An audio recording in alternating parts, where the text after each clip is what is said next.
நாளை ஜனவரி 20 வீரபத்ரர் வழிபாடு, சந்திர தரிசனம், தை முதல் செவ்வாய். மிக மிக அரிய சக்தி வாய்ந்த நாள். இந்த நாளில் நீங்கள் வெற்றிலை தீபம் ஏற்றுறீங்க முருகனுக்கு அப்படின்னா அதோட இந்த ஒரு பொருளை சேர்த்து வைங்க. குடும்பத்தோட தலையெழுத்தே மாறும், செல்வம் சேரும், வீடு வாங்கணும்னு நினச்சிங்கன்னா வீடு அமையும், நீங்கள் நினச்சது அனைத்துமே நடக்கும். அது என்ன பொருள் அப்படிங்கிறத இந்த பதிவில் பார்க்கலாம். கூடவே இந்த வெத்தலை தீபத்தோடு இந்த ஒரு இலையும் இந்த ஒரு பூவையும் நம்ம சேர்த்து வைக்கணும். அது என்னென்ன அப்படிங்கிறத தெளிவாக இந்த பதிவில் பார்க்கலாம். வீடியோவை ஸ்கிப் பண்ணாமல் பார்த்தீங்கன்னா தான் நான் சொல்லக்கூடிய தகவல் உங்களுக்கு முழுமையாக புரியும். வீடியோ பிடிச்சிருந்தது அப்படின்னா மற்றவங்களுக்கும் ஷேர் பண்ண மறந்துடாதீங்க. இப்போ வெற்றியை அருளும் தெய்வமான வீரபத்திரரை பற்றி நம்ம தெரிஞ்சுக்கிறதே இல்லை. இவர் நம்ம என்ன நினச்சி கேட்குறோமோ அதை தரக்கூடிய சக்தி வாய்ந்த ஒரு தெய்வம். முருகன் தான் வீரபத்திரர், வீரபத்திரர் தான் முருகன்னு சொல்லலாம். ஏன் அப்படிங்கிறதுக்கான காரணத்தையும் தெரிஞ்சுக்கலாம். அனுமந்தபுரத்தில் இருக்கக்கூடிய வீரபத்திரர் கோவிலெல்லாம் இந்த நாளில் பார்த்தீங்கன்னா 12,800 வெற்றிலைகளை கொண்ட மாலைகள் சாத்தப்படுகிறது. ஆஞ்சநேயருக்கு வெத்தலை மாலை போடுவோம், முருகனுக்கு வெத்தலை விளக்கு ஏற்றுவோம். யார் இந்த வீரபத்திரர்? இந்த வீரபத்திரருக்கு ஏன் இந்த வெத்தலை மாலை, இந்த வெத்தலை தீபத்தோடு நம்ம ஏன் இந்த பொருளை சேர்த்து வைக்கணும் அப்படிங்கிறதெல்லாம் நம்ம தெரிஞ்சுக்கிட்டு அதற்கு பிறகு செய்வோம். அதோட இந்த வெத்தலை தீபம் இன்றைய தினம் ஏற்றுறீங்க அப்படின்னா இந்த அகத்தியர் அருளிய பீஜ மந்திரம் ஒன்று இருக்குது, அதை நீங்கள் இன்றைய தினம் சொல்லணும். சொன்னீங்க அப்படின்னா நீங்கள் நினச்சது 100% நடக்கும். சரி, தை மாசத்துல வரக்கூடிய ஒரு முக்கியமான நாள் இந்த வீரபத்திரர் வழிபாடு.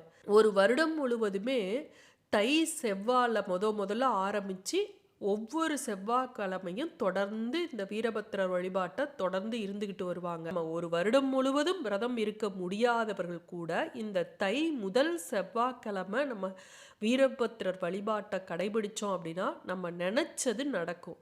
தீராத பகை பறந்தோடிவிடும், நவகிரக பாதிப்புகள்ல இருந்து நம்மை காக்கும், துன்பம் நீங்கும், கடன் தொல்லை நீங்கும், மறைமுக எதிர்ப்புகள் நீங்கும், சத்ரு தொல்லைகள் நீங்கும். சரி, இந்த வீரபத்திரர் யாரு அப்படிங்கிறத நம்ம தெரிஞ்சுக்கலாம். தட்சன் சிவபெருமான அவமதித்து யாகம் செஞ்சப்ப கோபமடைந்த ஈசன் அந்த கோபத்தில் அவர் நெற்றி கண்ணில் இருந்து தோன்றியவர் தான் இந்த வீரபத்திரர். அதாவது தட்சனோட யாகத்தை அழிக்கணும் அப்படின்னு சிவபெருமானோட நெற்றிக்கண்ணில் இருந்து தோன்றியவர் வீரபத்திரர். முருகன் யாரு? சிவபெருமானோட நெற்றிக்கண்ணிலிருந்து தோன்றியவர். அப்ப இருவரும் ஒருவர் அல்லவா? செவ்வாய்க்கிழமை அப்படின்னாவே நம்ம முருகனுக்கு உகந்த நாள். இந்த வீரபத்திரருக்கு பாருங்க, தை மாத முதல் செவ்வாய்க்கிழமை மிக மிக உரிய நாள். அதற்கப்புறமும் செவ்வாய்க்கிழமை வீரபத்திரருக்காக விரதம் இருப்பாங்க.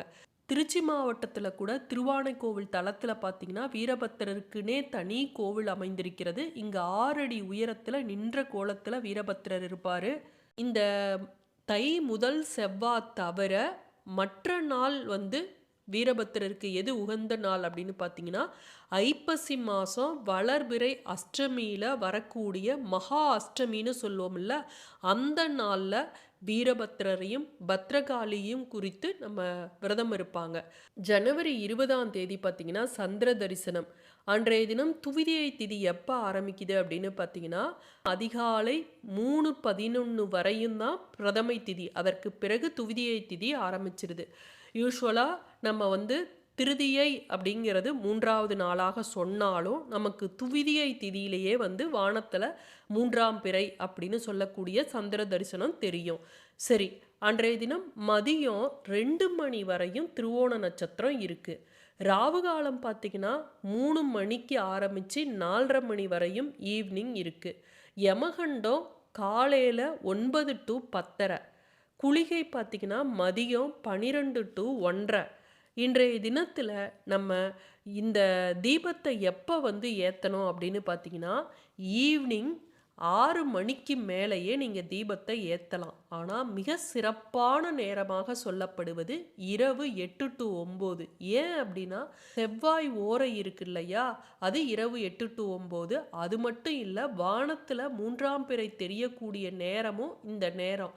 அதனால் நீங்கள் இரவு ஒரு 8 மணியிலிருந்து 9 மணிக்குள்ளே இந்த தீபத்தை ஏற்றலாம். அந்த நேரத்தில் ஏற்ற முடியல அப்படிங்கிறவங்க ஈவினிங் 6 மணிக்கு மேலே எப்போ வேணாலும் நீங்கள் இந்த தீபத்தை ஏற்றலாம். சரி, இப்போ நம்ம இந்த பரிகாரத்தை எப்படி செய்கிறது அப்படிங்கிறத தெரிஞ்சுக்கலாம். எப்பவும் போல் 6 வெத்தலையை எடுத்துக்குங்க. அதில் இருக்கக்கூடிய மேல் பகுதி காம்பு அதை எடுத்துடுங்க. நல்ல ஓட்டை இல்லாத வெத்தலையாக எடுத்துக்குங்க. இப்போ அந்த வெத்தலையில் மஞ்சள் குங்குமம் வச்சுக்குங்க. நல்லா கழுவிட்டு சுத்தம் செஞ்சுட்டு மஞ்சள் குங்குமம் வச்சுக்குங்க. அதை 6ஐயும் ஒன்று மேலே ஒன்று இப்படி வச்சு அடுக்கி மயில் தோகை போல் அப்படி அடுக்கி வச்சுட்டு அதில் ஒரு அகல் விளக்கில் நெய் தீபம் ஏற்றி வழிபடணும். நீங்கள் 6 தீபம் ஏற்றுறவங்களா இருந்தால் உங்கள் இஷ்டம் ஏற்றிக்கலாம், அதனால் எந்த தவறும் இல்லை. ஆனால் ஒரே ஒரு அகல் தீபம் ஏற்றினாலும் போதும். இதில் அந்த காம்பு நம்ம கிள்ளுனோம் இல்லையா, அந்த காம்பு 6ஐயும் அந்த நெய்யில் போட்டுடணும். நெய் தீபம் ஏற்ற முடியல அப்படிங்கிறவங்க சாதாரண எண்ணெய் ஊற்றி தீபம் ஏற்றிக்கலாம். இப்போ அந்த 6 காம்பையும் அதில் போட்டுட்டு நம்ம இங்கே இந்த வெத்தலை தீபத்தில் இன்றைய தினம் நம்ம வைக்கக்கூடிய பூ என்னவா இருக்கணும் அப்படின்னு பார்த்தீங்கன்னா, இந்த வீரபத்திரருக்கு மிகவும் உகந்த பூ அப்படின்னு சொல்லுவது எது அப்படின்னா தும்பப்பூ, நந்தியாவட்டை. இந்த வெண்மையான மலர்கள் வீரபத்திரருக்கு மிகவும் உகந்தது. அதனால் இந்த தும்பப்பூவோ நந்தியாவட்டையோ கிடைச்சது அப்படின்னா இன்றைய தினம் முருகனையும் வீரபத்திரரையும் நினச்சி அந்த வெத்தலை தீபத்தில் அந்த அகல் விளக்குக்கு பக்கத்தில் இந்த தும்பப்பூ இல்லை நந்தியாவட்டையை வைங்க.